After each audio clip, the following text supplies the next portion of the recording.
Hello student, কেমন আছো সকলে? আশা করছি তোমরা সবাই খুব ভালো আছো। তো আজকে আমাদের কোনো পড়ার ক্লাস নয়, যেখানে আমরা একটু অন্য টপিক নিয়ে আলোচনা করব। যে টপিকটা হচ্ছে রিসেন্টলি মানে কালকে আমাদের গ্রুপ ডি রেজাল্ট দিয়েছে। তো গ্রুপ ডি রেজাল্টে আমরা যেটা দেখতে পাচ্ছি সেটা হচ্ছে কাট অফ, যেটা দেখে মোটামুটি সবার মাথায় হাত পড়ে গেছে যে কি হাই কাট অফ। সেই জিনিসগুলোই নিয়ে যে কাট অফ এত হাই, তারপরে এটা তো জাস্ট পেটের জন্য, জাস্ট ফিজিক্যাল টেস্টের জন্য। তো এরপরে গিয়ে কাট অফ কতটা ইনক্রিজ হতে চলেছে বা কতটা বাড়তে চলেছে সেই বিষয়গুলো নিয়ে ইন ডিটেলস আমরা আলোচনা করব। ঠিক আছে, এবং আমরা বাস্তব চিত্র যে আজকের দিনে পড়াশোনা করলে এবং তাকে কেমন মাইন্ডসেটে পড়াশোনা করা উচিত সেই বিষয়গুলো নিয়ে আমরা খুব ভালোভাবে আলোচনা করতে চলেছি। ঠিক আছে, তো ভিডিওটা সবাই পুরো দেখবে এবং নতুন কিছু শিখে যাবে। ঠিক আছে, যেটা তোমাদের প্রিপারেশনের জন্য অনেক বেশি হেল্প হতে চলেছে। তো যেটা তোমরা দেখতে পাচ্ছ স্ক্রিনে, যে আমি যদি একটু দেখাই,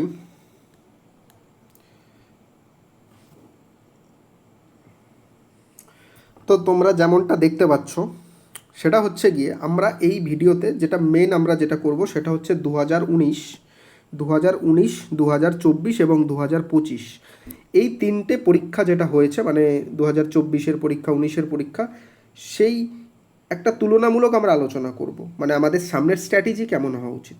যেমনটা তোমরা দেখতে পাচ্ছ যে 2019 যদি দেখি, আমার 2019-এ টোটাল যদি আমি ভ্যাকেন্সির দিকে একটু তাকাই, সেটা আমার প্রায় 1 লাখের উপরে ভ্যাকেন্সি ছিল 2019-এ। ঠিক আছে, তো দেখো কিন্তু মোট আবেদন করেছিল কত, তুমি দেখতে পাচ্ছ 1,89,00,000। মানে জাস্ট কল্পনা করো যে একটা গ্রুপ ডির মতো এক্সামের জন্য যেখানে 1 লাখ ফর্ম ফিল আপ, মানে 1 লাখ ভ্যাকেন্সি ছিল, সেখানে প্রায় 2 কোটির কাছাকাছি আমাদের ফর্ম ফিল আপ হয়েছিল। প্রায় এত লোক পরীক্ষায় অংশগ্রহণ করেছিল, 1.15 থেকেও।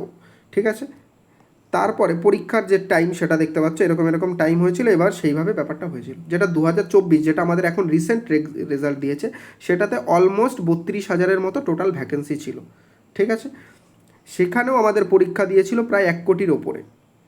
1 কোটির ওপরে মোট আবেদন করেছিল। এবার কতজন ঠিক পরীক্ষা দিয়েছিল সেটা অ্যাপ্রক্স মনে নাও কিছুটা কম, কিন্তু প্রায় 1 কোটির কাছে পরীক্ষা দিতেই গেছিলো। তাদের পরীক্ষা এরকম এরকম টাইমে হয়েছিল, প্রায় 2 মাস বসে, আমাদের 2-2.5 মাস বসে পরীক্ষা হয়েছে। নভেম্বরে 2025-এ পরীক্ষা শুরু হয়েছিল গ্রুপ ডির, এবং এই জুলাইয়ে গিয়ে আমাদের রেজাল্ট দিয়েছে। ঠিক আছে, এবার 2025-এর যেই পরীক্ষাটা সকলে ফর্ম ফিল আপ করে ফেলেছে, যেটা এখনও কি, যেটা ফর্ম দেখতে পাচ্ছি 22,195টা টোটাল আমাদের ভ্যাকেন্সি রয়েছে। তাহলে জাস্ট ভ্যাকেন্সির মানে যে কমছে, আমি সেই জিনিসটাই দেখানোর চেষ্টা করছি। প্রথমে প্রায় 1 লাখের ওপরে 3 গুণ কমে গেল। ঠিক আছে, তারপরে 32,000 থেকে প্রায় 10,000 কমে গেল। মানে ভ্যাকেন্সি কিন্তু প্রত্যেকবার কমছে, আর কম্পিটিশান লেভেল এই জন্য মানে এক্সপোনেনশিয়ালি বাড়ছে। যেই কাট অফ, যেই ধরনের কাট অফ যাচ্ছে, যেটা দেখে স্টুডেন্টদের মানে যদি আত্মা কেঁপে যাওয়ার মতো কাট অফ আজকের দিনে গিয়ে যাচ্ছে। যেইখানে আমি একটা জিনিস তোমাদের বলবো যে দেখো, যে তোমরা ভ্যাকেন্সি জিনিসটা বুঝলে, এবার আমি যদি একটু কাট অফের দিকে তাকাই, দেখো তোমাদের রেলওয়ে গ্রুপ ডি 2024, যেটা 2026-এ আমাদের কি দিল, রেজাল্ট দিল। ঠিক আছে, তার দেখো কত গ্যাপে গ্যাপে জিনিসগুলো হচ্ছে।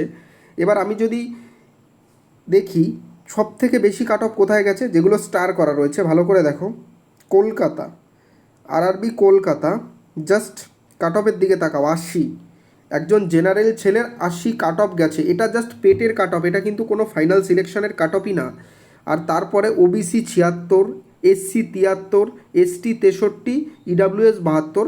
মানে দেখো ইডাব্লিউএসের যে কাট অফ আমরা যদি দেখি, তাহলে এসসির থেকেও কিন্তু ইডাব্লিউএসের কাট অফ কম গেছে। যাই হোক, এবার তোমরা দেখো 80 কাট অফ সব থেকে বেশি তো আমার কোথায় গেছে, কলকাতাতেই গেছে, 76, 77, 79। দেখো আরআরবি যে আজমেরের প্রায় 80-র কাছে কাট অফ গেছে। তার মানে এখানে কাট অফ কিন্তু কোনো জায়গায় কম নয়। এবার আমি একটা জিনিস নিয়ে এখানে আলোচনা করব, তোমাদের দেখে মনে হতে পারে 100-তে এত কাট অফ, ব্যাপারটা এটা পেটের জন্য। এবার কত নাম্বার ইনক্রিজ করতে পারে, অনেক স্টুডেন্টের একটা মানে মনে প্রশ্ন থাকে যে আমার দাদা, আমার তো 1 নাম্বার বেশি, আমার তো 0.5 বেশি, আমার 0.25 বেশি, আমার 3 নাম্বার বেশি, আমার 10 নাম্বার বেশি, তাহলে কি আমার গ্রুপ ডির দৌড়ের জন্য প্রিপারেশন করা উচিত? আমি বলবো অবশ্যই করা উচিত। ঠিক আছে, এবার কেন করা উচিত তার আমরা একটা 2019-এর একটা মানে একটা ডেটা দেখে নিই। তোমরা যদি 2019-এর ডেটার দিকে তাকাও, তোমরা দেখবে, এবার কাট অফের যদি আমি একটা কথা বলি, দেখো আজমেরের কত ছিল 79, কলকাতার কত ছিল 80, কিন্তু 2019-এ কলকাতার কাট অফ কত গেছিলো 69, ঠিক আছে, আজমেরের কত গেছিলো 68। তাহলে মোটামুটি সব জনেই দেখা যাচ্ছে প্রায় 10 থেকে 12 নম্বরের একটা ইনক্রিজ হয়েছে, 10 থেকে 12 নম্বরের ইনক্রিজ হয়েছে। এবার তুমি বলবে যে হ্যাঁ এত দিন গেছে, দিন দিন তো কম্পিটিশান বাড়ছেই, ঠিক আছে আমি মেনে নিলাম, আমাদের এত অনলাইনের এত সবার কাছে অ্যাভেলেবেল হয়ে গেছে, এর জন্য প্রায় 10-15 নম্বরের, প্রায় 10 থেকে 15 নম্বরের একটা হয়েছে, সেটা যদি তুমি দেখো 10 থেকে 15 নম্বরের একটা ইনক্রিজ হয়েছে কাট অফে, ঠিক আছে। যেটা দেখা যাচ্ছে, আমি যদি দেখি আরআরবি কলকাতার দেখো, যেটা হচ্ছে গিয়ে এসসির কাট অফ গেছিলো 58, কত গেছিলো 58, এবার কলকাতার তুমি দেখো, কলকাতার এসসির কাট অফ এবার গেছে 73, তাহলে 73 58 তুমি যদি বিয়োগ করো তোমার 15 নাম্বারের ইনক্রিজ, মানে 15 নাম্বার বেশি চলে গেছে, তোমার ক্যাটাগরি থাকলেও কি 15 নাম্বার তোমার বেশি পেতে হবে। এইখানেও একটা টুইস্ট আছে যে কাট অফ শুধু বেশি গেছে এটাই প্রবলেম নয়, প্রবলেম অন্য জায়গায়, মানে যে কম্পিটিশান কতটা হার্শ আর কতটা যে মানে কঠিন, সেই জায়গাটাই আমি তোমাদের এবার টাচ করব। এবার দেখো, যদি আমি 2019-এর দিকে দেখি, 2019-এর দিকে যদি আমি তাকাই, সেখানে দেখা যাচ্ছে 2019-এ প্রায়, দেখো আমি সবকটা জোন এখানে লিখে দিয়েছি, এবং সেখানে দেখো যে পেটের থেকে ডিবি পর্যন্ত, মানে তোমার ওই 3 গুণ, সেইবারও 3 গুণই ডেকেছিল, যে কত নাম্বার ইনক্রিজ করেছিল। তোমরা দেখো আরআরবি মানে মুম্বাইয়ের দিকে যদি তাকাও, দেখো প্রায় 6 নাম্বার ইনক্রিজ, মানে যে নাম্বারটা গেছিলো তার থেকেও 6 নাম্বার ইনক্রিজ করে গেছিলো। দেখো এসটিতে 10 নাম্বার পর্যন্ত চলে গেছে, যদি দেখাই দেখো 13.38, মানে 13 নাম্বার পর্যন্তও বেশি গেছে। 4 ইউআরএ 4, দেখো এসসির দিকে যদি তাকাই, মানে ম্যাক্সিমামই আমাদের মনে হচ্ছে যে, আর সব থেকে কম যদি দেখি গুয়াহাটিতে 1.88, তার মানে আমি যদি একটা ওভারঅল করি, সেটা হচ্ছে মানে 2 থেকে, ঠিক আছে, 15 নাম্বার পর্যন্ত আমাদের কাট অফে কিন্তু বৃদ্ধি হয়েছে, ঠিক আছে। তোমরা যেই জিনিসটা দেখতে পাচ্ছ যে 2000, এক সেকেন্ড, দেখো তার মানে আমি যেটা বললাম 2 নাম্বার থেকে আমাদের মোটামুটি 15 নাম্বার পর্যন্ত, ঠিক আছে, মোর অ্যাপ্রক্সিমেটলি বললে দেখো এখানে 13.38, সব থেকে বেশি সম্ভবত এটাই দেখা যাচ্ছে। হ্যাঁ, তার মানে ভাবতে পারছো যে 13 নাম্বার পর্যন্ত কিন্তু তোমার পেটের থেকে ডিবির কাট অফ গেছে, কিন্তু এইবার এত যাবে না, এটা গ্যারান্টি আমি বলে দিলাম। এইবার মোটামুটি ধরো 1 নাম্বার থেকে যদি তোমার 5 নাম্বার পর্যন্ত বেশি নাম্বার থাকে, ঠিক আছে, যদি থাকে তাহলে তুমি নিঃসন্দেহে যাবে, মানে দৌড়াতে তো যাবেই, কারণ ওটাকে স্কিপ করার কোনো মানেই নেই, ঠিক আছে। দেখা গেল 1 কাট অফ চলে গেল, মানে 1 বেশি চলে গেল, তাহলে তুমি যদি না দৌড়াও তাতে তোমার হাত থেকে চাকরিটা বেরিয়ে গেল। মানে কেউ যদি আমি বলে দিই 4 নাম্বার প্লাস থাকে, তাহলে তার চাকরি পাওয়ার সম্ভাবনা 90%, 90% তার চাকরি পাওয়ার সম্ভাবনা। এবার যদি কারো 5, 6, 7 এরকম বেশি থাকে, তাহলে সে গ্যারান্টি চাকরি পেতে চলেছে, ঠিক আছে। আর এইবার এত যাবে না কেন, আমি সেটাও তোমাদের বলবো যে এত যাবে না, আগের বার গেছিলো এবার যাবে না। এবার একটা জিনিস দেখো, আমি যদি তাকাই, আমাদের এইটা নিয়ে আমরা আলোচনা করে ফেলেছি যে 2019-এ কত গেছিলো, তারপরে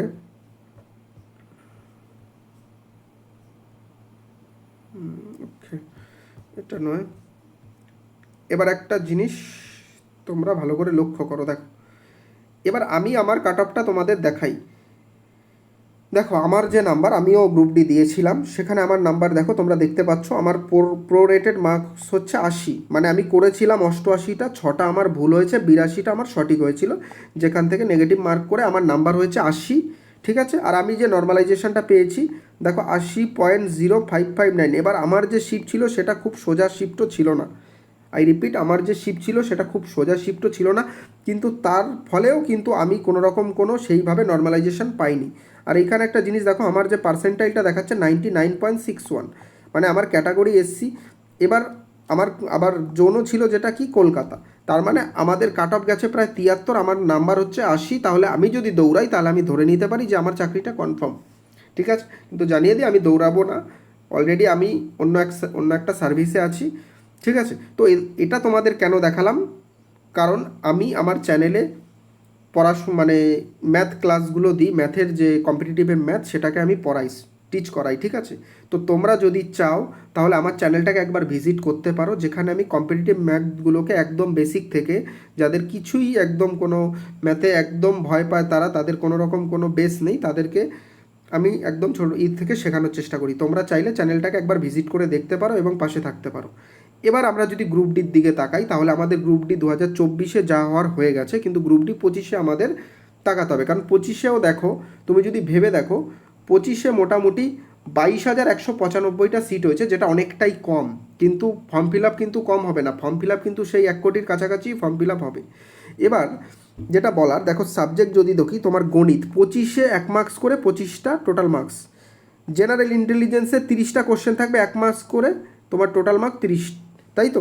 এবং সাধারণ যে সায়েন্স, সাধারণ বিজ্ঞান জেনারেল সায়েন্স, যেটাতে 25টা কোশ্চেন থাকবে 1 মার্কস করে, তোমাকে 25 নাম্বার। আর জেনারেল অ্যাওয়ারনেস আর কারেন্ট অ্যাফেয়ার যেটা হচ্ছে 20, 1 নাম্বার করে 20। এবার যেটা আমার টেনশনের কারণ, যেটার জন্য আমি অ্যাকচুয়ালি এই ভিডিওটা তৈরি করছি, সেটা হচ্ছে দেখো 2019-এ তোমার, আমি একটা যদি জিনিস দেখি, ম্যাথ, ইংলিশ, ইংলিশ তো আমাদের এই গ্রুপ ডিতে নেই, ম্যাথ, রিজনিং, আর হচ্ছে জেনারেল সায়েন্স, আর হচ্ছে জিকে।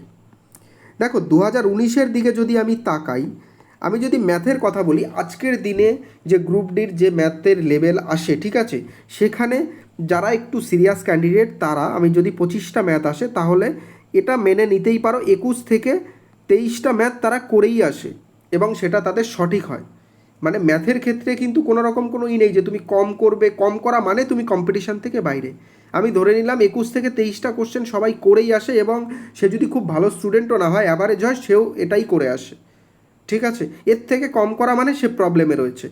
আর রিজনিংয়ে যদি 30টা দেখি, রিজনিংয়ের যা লেভেল, ঠিক আছে, এখানে 27 থেকে 29টা সবাই করে আসে, জাস্ট এগুলো দেখো।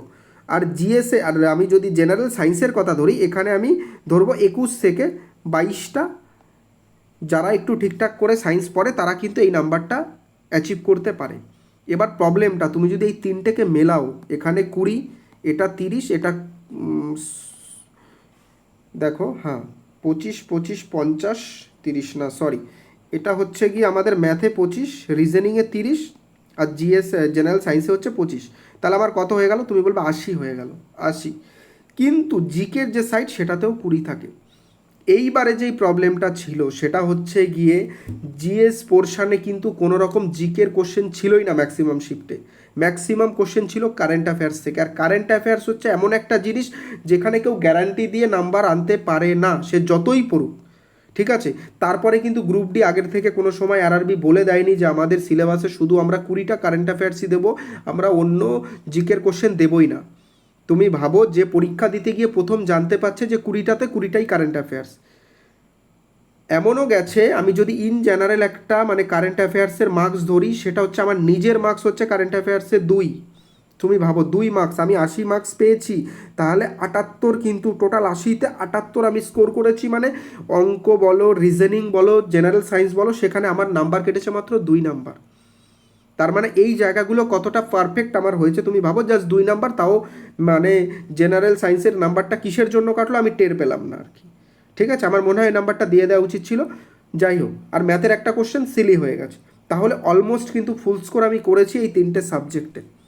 কিন্তু যেহেতু কারেন্ট অ্যাফেয়ার্স ছিল, আর কারেন্ট অ্যাফেয়ার্স আমার পরীক্ষাটা যেহেতু কারেন্ট অ্যাফেয়ার্স আমি কিছুটা পড়েছিলাম, পরে মানে এবার প্রথম দিকে যারা, তারা তো কিছু পড়তেই পারেনি, তারা তো জানতোই না, অনেকে কারেন্ট অ্যাফেয়ার্সটাকে পড়ে না, যে 2-একটা কারেন্ট অ্যাফেয়ার্স আছে কী পড়বো, তারা জিকে পড়ে। এবার ভাবো এখানে কারেন্ট অ্যাফেয়ার্স, তার মানে আমি যদি টেকনিক্যালি ধরি ইন জেনারেল যদি ধরো, তাহলে কিন্তু 2 থেকে 7, এইটা হচ্ছে অ্যাভারেজ স্কোর, এটা হচ্ছে অ্যাভারেজ স্কোর কারেন্ট অ্যাফেয়ার্সের। আমি 7 অনেক বেশি বলে ফেলেছি ম্যাক্সিমাম স্টুডেন্ট। হ্যাঁ, এবার কিছু কিছু স্টুডেন্ট আছে যারা স্টেট পিএসসি বা স্টেটের জন্য পড়ে, ঠিক আছে, যেখানে তার আগের থেকেই কারেন্ট অ্যাফেয়ার্স পড়তো, তারা হয়তো স্কোর করেছে, কিন্তু সেই সংখ্যাটা কাউন্টে আমরা নেব না। তার মানে কারেন্ট অ্যাফেয়ার্সের নাম্বারটা এত কম, মানে ইন অ্যাভারেজ পাওয়ার পরেও কাট অফ কী করে 80-র কাছাকাছি কাট অফ চলে গেল, জাস্ট কল্পনা করো। তার মানে এই 3টে সেকশানে তোমাকে কতটা মানে এক্সট্রিম লেভেলে ভালো করতে হবে, তাহলে কি আজকের দিনে দাঁড়িয়ে আমি যদি দেখি মানে সেন্ট্রাল গভর্নমেন্টের সব থেকে, যদি আমি ছোট করছি না কোনো চাকরিকে, লেভেল 1-এর জবের চাকরি পেতে গেলেও তোমাকে এই জায়গাগুলোতে পারফেক্ট হতে হবে, এই জায়গাগুলোকে তোমাকে পারফেক্ট হতে হবে, না হলে তোমার কিন্তু সিট নেই, বুঝতে পারছো, সিট নেই। আর যে কাট অফটা গেছে সেখান থেকে আমি বললাম ইন জেনারেল তুমি ধরতে পারো 2 থেকে, ঠিক আছে, 7 নাম্বার পর্যন্ত তোমার ইনক্রিজ হতে পারে, এটা আমি বললাম, এবং তোমরা মিলিয়ে দেখো যে এর থেকে বেশি হবে না, ঠিক আছে। এবার ব্যাপারটা হচ্ছে এই যে তোমাকে কারেন্ট অ্যাফেয়ার্স তো পড়তেই হবে এখন থেকে, কিন্তু এই 3টে সাবজেক্টেও তোমাকে মানে ভালো করে করতে হবে। রিজনিং যা লেভেল আসে সবাই পেরে যায়। জিএস যে মানে তোমাদের উচিত জিএস ভালো করে পড়া। আর ম্যাথে থাকে অনেক স্টুডেন্টের প্রচুর পরিমাণে ভয়, তারা সেই স্কোরটা করতে পারে না। তো আমি ম্যাথ পড়াই এবং আমি তোমাদের বলে দিই, আমি অলরেডি ঠিক আছে সিজিএল সিলেক্টেড, তারপরে এনটিপিসির যে রেজাল্ট আছে সেখানে আমার প্রচুর মানে অনেক ভালো নাম্বার। যে লাস্ট মানে এনটিপিসির যে গ্র্যাজুয়েশনের টায়ার 1 হলো সেখানে আমার 85-র ওপরে নাম্বার, আমার গ্রুপ ডির মার্কস দেখতে পাচ্ছ, ঠিক আছে। তারপর এনটিপিসি যে গ্র্যাজুয়েশন লেভেলের মার্কস সেখানে আমার নাম্বার খুব ভালো। যদি আমি 2024-এরটা দেখি সেখানেও প্রায় আমার একদম মানে অনেক ভালো নাম্বার, যেটার আমাদের টাইপিংয়ের এখনও কাট অফ মানে রেজাল্ট আসেনি, আসলে তোমরা দেখতে পারবে, ঠিক আছে। এবার আমি জানি এক্সাম হলে গিয়ে একটা স্টুডেন্টের মধ্যে কীরকমভাবে মাইন্ডসেট থাকে, তাদের মধ্যে কতটা টেনশন কাজ করে, ঠিক আছে। সেই সমস্ত টেনশন থেকে, আর ম্যাক্সিমাম স্টুডেন্ট যারা গ্রুপ ডি দেয় মেইনলি করে, ঠিক আছে, তারা কিন্তু মানে আমি যদি বলি তাদের ম্যাথে কিন্তু প্রচণ্ড ভয় আছে। আর সেই ভয় যদি কাটাতে চাও তাহলে আমার চ্যানেলের সাথে জুড়তে পারো। আমি পার্সেন্টেজের টপিক শুরু করেছি একদম প্রথম থেকে, তোমরা প্রথম থেকে ক্লাসগুলো দেখা শুরু করো, তোমাদের ইমপ্রুভমেন্ট হবেই। আর আমি ডেলি এসে লাইভ সেশনে পড়াশোনা করি। যারা জানো না এখনও লাইভ সেশন সম্বন্ধে তাদের বলি, অনেকে আছে বাড়িতে একা একা পড়ে, তাদের অনেক সময় বোর ফিল হয়, তারা চাইলে তাদের যদি অন্য কোনো ডিভাইস থাকে মোবাইলের পাশাপাশি, তারা চাইলে লাইভটাকে অন করে, মানে আমি পড়ছি আমার সাথে লাইভ অন করে তারা পড়াশোনা করতে পারে, ঠিক আছে। তো আমি তোমাদের সেইখানেও সাথ দেবো যাতে তোমরা তোমাদের পড়ার যে সিটিং আওয়ার সেটাও যাতে ইনক্রিজ হয়। আর ম্যাথে তো আমি দেবই, ঠিক আছে। আর আমি গ্রুপ মানে প্লে লিস্টে মানে আমাদের ডেসক্রিপশানে আমি একটা হোয়াটসঅ্যাপ গ্রুপের লিঙ্ক দিয়ে দেবো, সেখানে তোমরা চাইলে জয়েন করতে পারো। সেখানে আমার নিজের বন্ধুবান্ধব যারা অ্যাটলিস্ট 1 থেকে 2, 3টে চাকরি পেয়ে আছে তাদেরকে আমি ওই গ্রুপে অ্যাড করা রয়েছে। তারা তোমাদের একদম পার্সোনাল সাজেশন দেবে, পার্সোনালি তোমাদের সাজেস্ট করবে, এবং অনেক তোমাদের মতো স্টুডেন্ট রয়েছে যাদের অনেক প্রবলেম থাকে, তারা ওইখানে অনেক উপকৃত হয়েছে, ঠিক আছে। আমি জানি এই জার্নিটা অনেক টাফ, কিন্তু আরেকটা কথা বলবো, এই জার্নিতে যারা নামছো বা অলরেডি যারা আছো তাদের কাছে যদি পড়াশোনা বাদে সেকেন্ড কোনো কাজ আর থাকে তাহলে সেটাকে পুরোপুরি বন্ধ করে দাও। কারণ আজকে দেখতে পাচ্ছ লেভেল 1-এর জব নিতে গেলে তোমাকে এতটা পারফেক্ট হতে হচ্ছে, ঠিক আছে। যেখানে কিনা আমি যদি টেকনিক্যালি ধরি আমাদের পরীক্ষা ছিল হচ্ছে 80 থেকে 82-তে পরীক্ষা, 82-তে পরীক্ষা, কারণ কারেন্ট অ্যাফেয়ার্স কেউ পাচ্ছে না, কারণ কারেন্ট অ্যাফেয়ার্স বলেইনি ওরা আগে থেকে, তাহলে ছেলেপেলে পারবে কী করে। 82-তে পরীক্ষা, সেখানে জেনারেলের কাট অফ 80 যাচ্ছে, আর 80-তেও সিলেকশন হবে না, ঠিক আছে। এখানেও তুমি 4 নাম্বার তো ধরেই রাখো, 84-তে সিলেকশন হবে।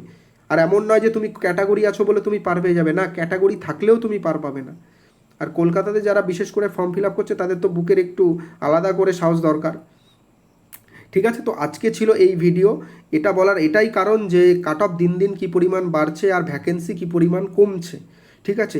যদি নিজের যে সিলেকশন সেটাকে পাক্কা করতে চাও, বিভিন্ন টিচারের গাদা গাদা, কারণ আজকাল দিনে ম্যাক্সিমাম টিচার মার্কেটে নেমেছে বিজনেস করার জন্য, ঠিক আছে। তারা স্টুডেন্টদের যে রিয়েল প্রবলেম সেগুলোকে মানে নোটিস না করে, সেগুলোকে ভ্যালু না দিয়ে তারা জাস্ট বিজনেস করে যাচ্ছে। তোমাদের যদি রিয়েলি যদি এক্সামে ক্র্যাক করতে হয়, আমি তোমার দেখালাম, ঠিক আছে। তুমি গ্রুপে হোয়াটসঅ্যাপ গ্রুপে যদি জয়েন করো, আমার যে পাস্ট যত পরীক্ষা রয়েছে আমি তোমাদের সব শেয়ার করে দেবো সেখানে। আমার কিন্তু এরকম না, কারণ আমার এই নাম্বারগুলো ভালো হওয়ার কারণ কি জানো, কারণ আমার ম্যাথের জায়গা যদি বলি, রিজনিং যদি বলি, ঠিক আছে, এই জায়গাগুলো প্রচণ্ড পরিমাণে স্ট্রং, এই জন্য আমার এই জায়গাগুলো ভালো। এবং তোমাদেরও যদি সেই জায়গাগুলো স্ট্রং করতে হয় তাহলে অবশ্যই আমার চ্যানেলের সাথে জুড়তে হবে। তো চলো, আজকে এই পর্যন্ত ছিল ভিডিও। ভালো লাগলে অবশ্যই চ্যানেলটা একটু শেয়ার করে দিও আর সাবস্ক্রাইব করে দিও, আর ভিডিওটা লাইক।